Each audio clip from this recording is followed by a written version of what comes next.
In this module, we have first discussed why we need security. So we have said obviously that our data is important, so we need to protect it and to do it from any possible threats. And we have seen what the possible threats are. Basically, robbery, we can steal your data; distraction, we can delete it; or eavesdropping, we can steal your data by, for example, sniffing network packets on the network. We have seen what we need to secure. We need to secure database files and backup files because they can be taken and they can be restored or attached on any SQL server.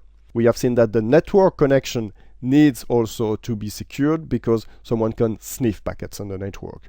And we demonstrate how to steal a database file even if it's maintained open by SQL Server. We have seen also that we can use some extended stored procedures like XP-CMD shell to access the underlying infrastructure. So someone being able to access SQL Server can do some damage on Windows and on the network. We discussed also the tools we need to secure SQL Server.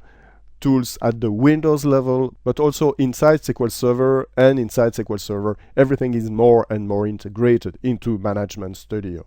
And finally, we have seen how client connections are made to SQL Server, mainly through the TCP 1433 port and UDP 1434, when it's done through SQL browser, mainly to call a named instance of SQL Server.